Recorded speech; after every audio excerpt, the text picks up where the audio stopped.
Good afternoon. Today I'd like to talk about who is fluent in Medicaid planning. And I think previously I asked whether Medicaid is a do-it-yourself project.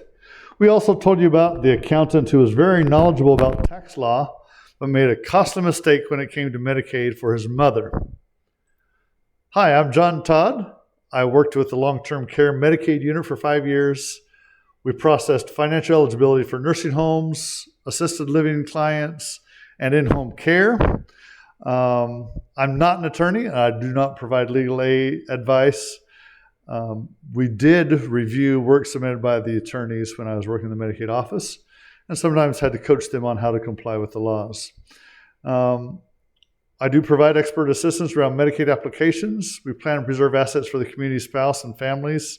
We provide Medicaid planning that is legal and ethical by following the rules.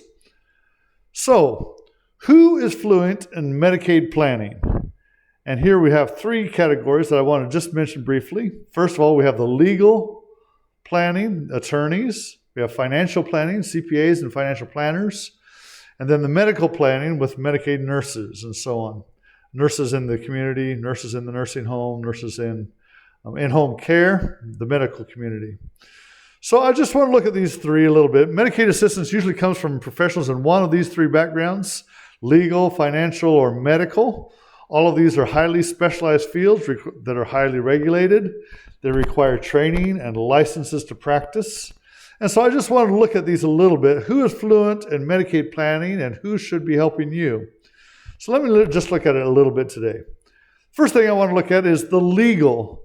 And you have a little comparison here of traditional estate planning versus an elder law attorney. Again, I'm not an attorney, and I'm not advocating for one specific attorney. But here's a little guideline.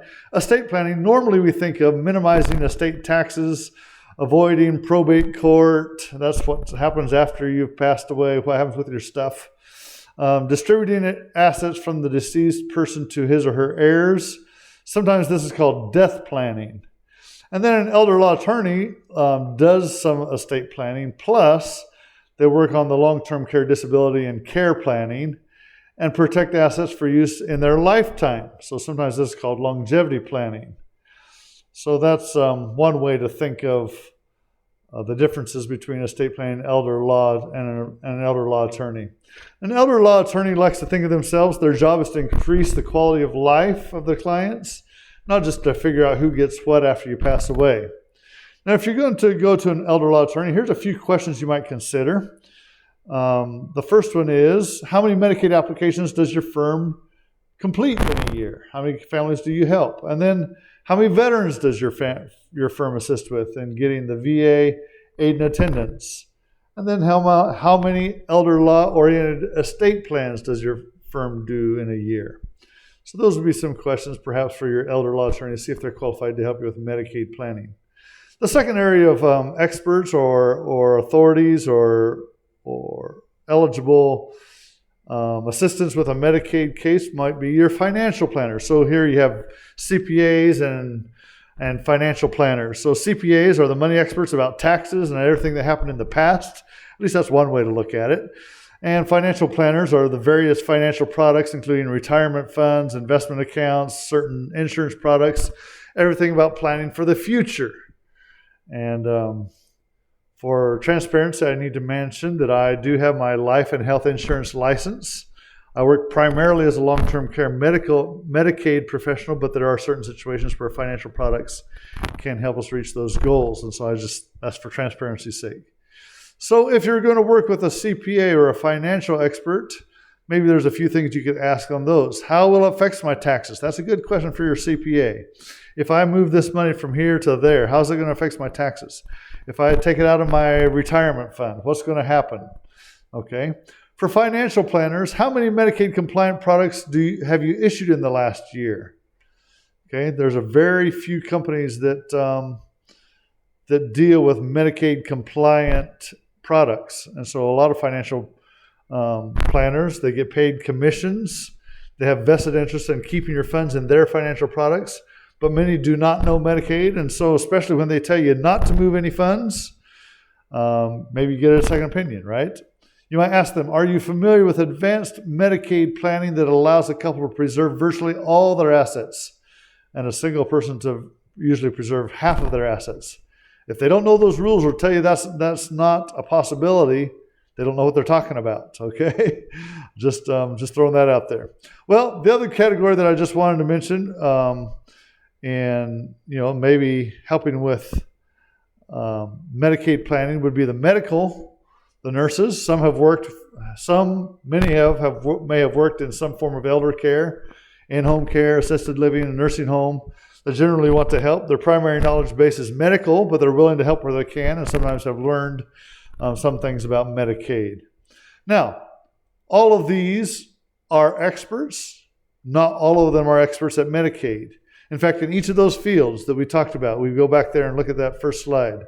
You look in each of those fields. Who is fluent in Medicaid planning? Well, some attorneys are and some attorneys aren't, right? Some CPAs or financial planners are and some aren't. Some medical personnel, nurses or nurses' aides, they may be fluent in Medicaid planning and they may not be, right? And so there's not an easy answer on that. So I want to come back here to this slide. Not all are experts at Medicaid. So maybe think of some questions. And when you're working with somebody, ask them, how many Medicaid cases do you get approved each year? Now, I know almost every nursing home has somebody that'll help you fill out a Medicaid application. Every hospital has somebody that'll help you fill out a Medicaid application, right? They'll fill it out for you or send it in. So that's one step of level of expertise. But then if Medicaid is denied, what happens next? Maybe you can ask them, do you know any advanced techniques to help preserve assets legally and ethically? Or ask them, how much can a couple preserve and still qualify for Medicaid? And again, the correct answer is virtually everything if they're willing to reposition it according to the rules. Or ask, how much can a single person preserve or give away and still qualify for Medicaid? And again, the correct answer is usually about half if you're careful to follow the rules. So again, I just want to put it out there. I'm John Todd. If you have a question about Medicaid planning that is legal and ethical by following the rules, contact my office, Elder Care Financial, LLC, at gmail.com. I'm not the only one in the world that knows this. I know of at least 2 other people in the state of Idaho that are doing something similar to this. I know a bunch of people that are not doing this. So that's what I hate, is to see families spend tens of thousands of dollars that they didn't need to spend just because they got wrong advice, including from the Medicaid office. Now, I do want to switch gears here just a minute. I want to tell you something else I've been working on, a little project I've been working on, and that is a nursing home Medicaid savings calculator. Now, this is a little picture snapshot of my website that has this on it. It's not quite ready for everybody to sign up for, but I wanted to tell you about it. You're going to be able to enter your income. That's what it says here. You're going to answer married, yes or no, and then start entering the income for the spouse that needs Medicaid, income for the spouse in the community, and the monthly cost of the facility.